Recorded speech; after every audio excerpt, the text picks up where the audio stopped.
Sumainyo ang Panginoon, ang kalinhaga ng iba't ibang uri ng lupa, no?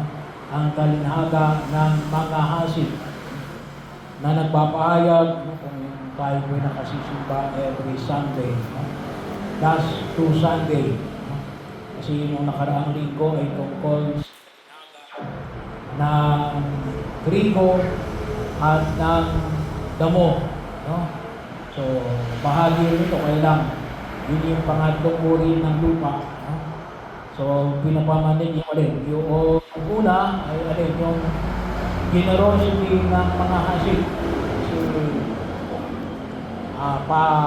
pahagis, no? Sabi nga ako namin, no? Siguro magtataka tayo kasi no? Ito ay ancient, no?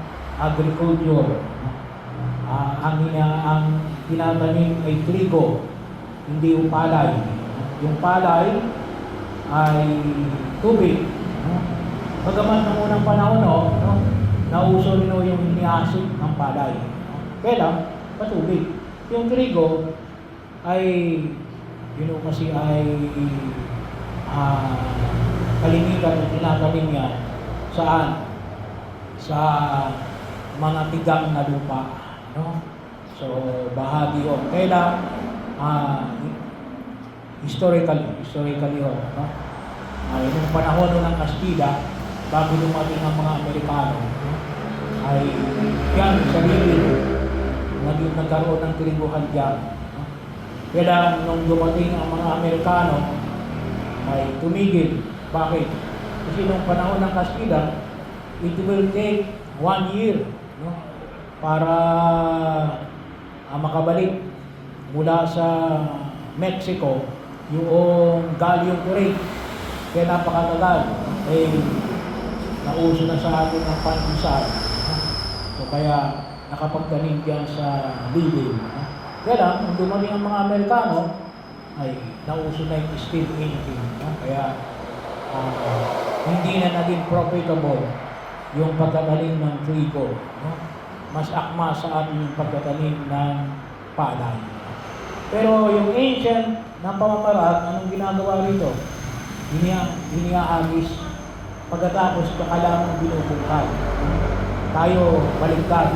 Binubungkal muna natin, tapos ilalagyan natin ng tubig, tsaka natin itinatanim, no?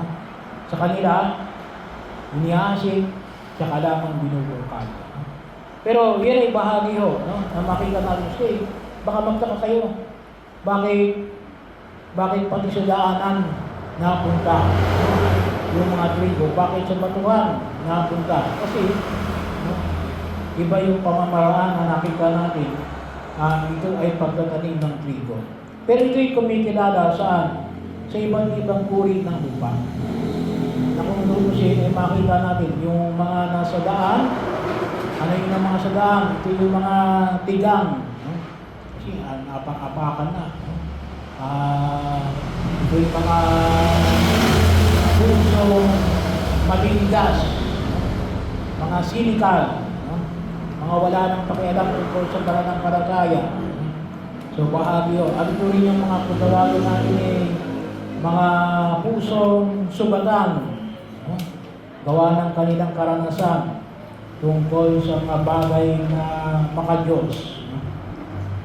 Bahagi ho. Kaya hindi tumikimo sa kanilang puso. Bagaman, kung mapapansin natin, lahat ito, mga nakapakinig ng salita ng Diyos. Tinanggap nila yung binhi. Kaya lamang ay gawa ng kanilang katatayuan ay hindi naging maayos, no? Ang pangalawa ay yung alin?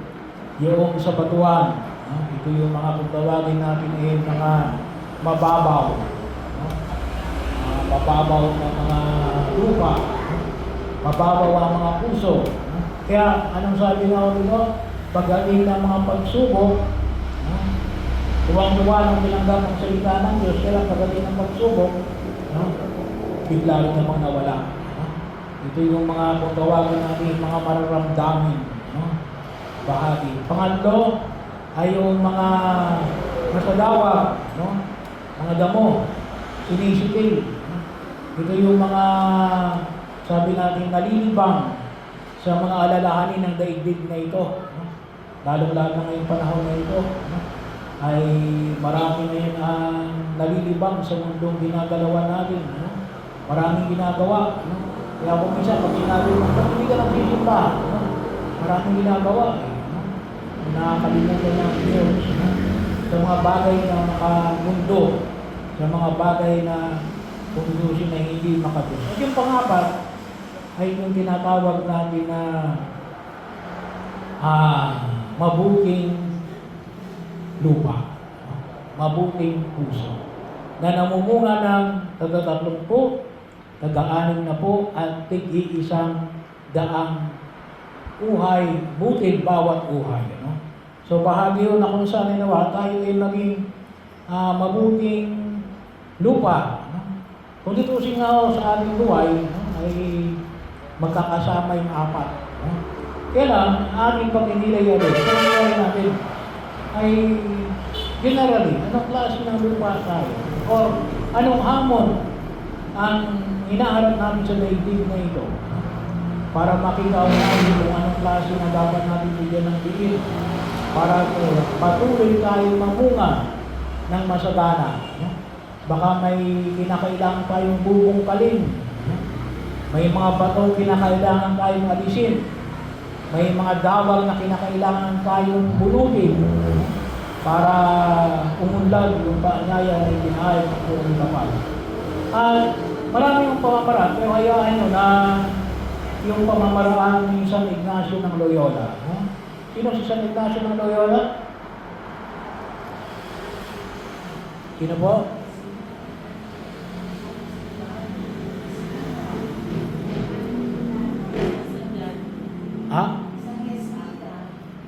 Nagtatag ng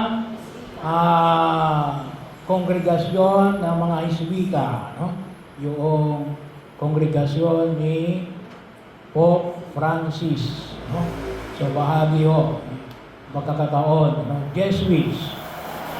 Kung tawagin din natin yung bahagi ng Ignatian spirituality. Sinong kasama ni St. Ignatius of Loyola na tinatawag ang Jesuits? Alam niyo ba? Hindi niyo alam? Hindi niyo alam. Si St. Francis de Sales. No? So bahagi yun. Kaya si Pope Francis, ang kanyang ginamit ay Pope Francis. No? Francis. Hindi lamang gawa ng pangalan ni San Francisco de Assisi, na nagtatag naman ng alin? Ng Franciscan Order. No? So dalawa sila, si St. Ignatius of Loyola at si St. Francis de Sales. No? So bahagi ho. Siguro narinig din yung alin?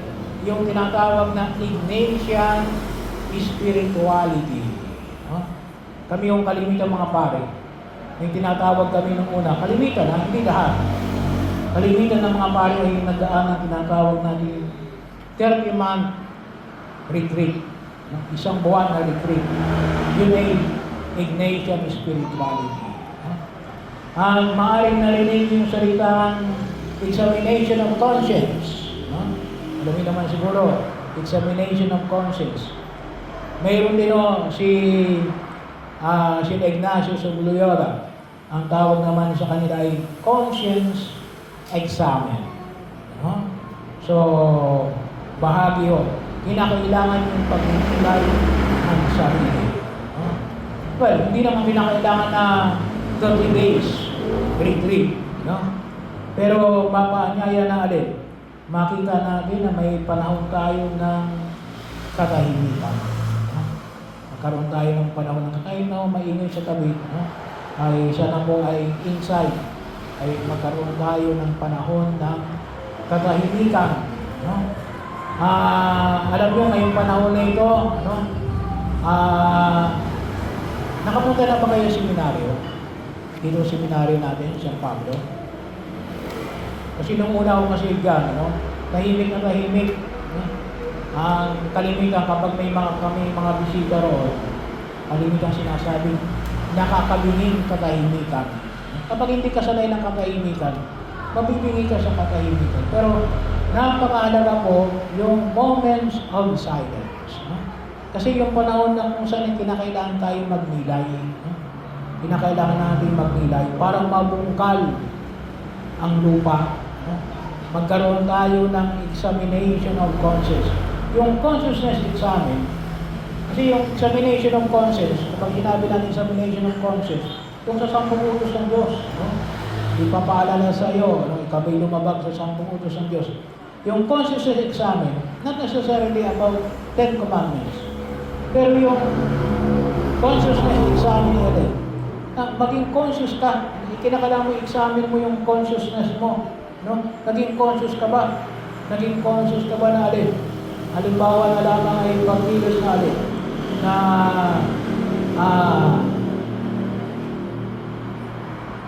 natagpuan mo ba ang Diyos ngayong araw na ito? No? Natagpuan mo ba ang Diyos ngayong araw na ito? No? Mamaya pagkatapos ng misa, uuwi kayo. Natagpuan niyo ba ang Diyos?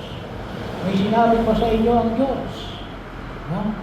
May hamon ba sa inyo ang Diyos? Tinatawag ba kayo ng Diyos? No? Baka may sinasabi sa inyo, well, hindi ako makakasagot niyan. Kayo ang dapat sumagot niyan. No? Pero hindi ba pwedeng walang sinasabi sa inyo ang Diyos? No? Pero are we conscious? No? Kasi pag hindi tayo conscious, hindi yung makukultivate yung uri ng ating lupa. No? Bahagi yun ang huwag natin kalimutan. At yun may isang pamaraan, hindi lang siguro ng Ignatian spirituality. No? Pero bahagi yun ng paglago natin bilang mga mananampalataya ng Islamic Catholic. Nagkataon lamang, si St. Ignatius of Loyola, mayroon siyang tinatawag na sistema. Pero, yun ang nakita rin natin. No? Yung panahon na pinakausap ka ba ng Diyos? No? Well, sabi nga natin, paano ka pwedeng kausapin? Marami. No? Sa pamagitan siguro ng mga pagbasa. Unang pagbasa, sa Albury Sponsorio, Ebanghelyo, o maaaring sabi ng pari, o maaaring sinasabi ng kapitbahay mo, o hindi kaya katabi ninyo. No? Maaaring sinasabi na dalawin ninyo yung mga may sakit. Patawarin ninyo yung mga nagkasala sa inyo. No? O pagkakataon na kung saan magbayad ka ng utang. No? O, hindi ko alam. No? Pero dapat kayo ang magtanong. Kasi when we fail to examine ourselves ay sayang. No? Ang kagandahan ng buhay ay nakabatay sa well-examined life. No? Hindi ho tayo lalago kapag hindi ho tayo nagkakaroon ng examination of conscience. No? Kahit na sa larangan ng pamimera, kahit na sa larangan ng business, no? Kapag hindi mo nire-review, no? Kapag hindi mo nire-review, saan ako kumita? Saan ako nalugi? Pag hindi mo nire-review yan, ay tsamba lang. No? Hindi na mauulit yun. No? Pero kapag alam mo, may makita mo, gagawa ka na ngayon ng sistema. Dito ako magaling. Dito ako mahina. Dito ako nakatutugon sa panawagan ng Diyos. Dito ako kumikita. Dito ako lumalago. Dito ako naging mabuting Kristiyano.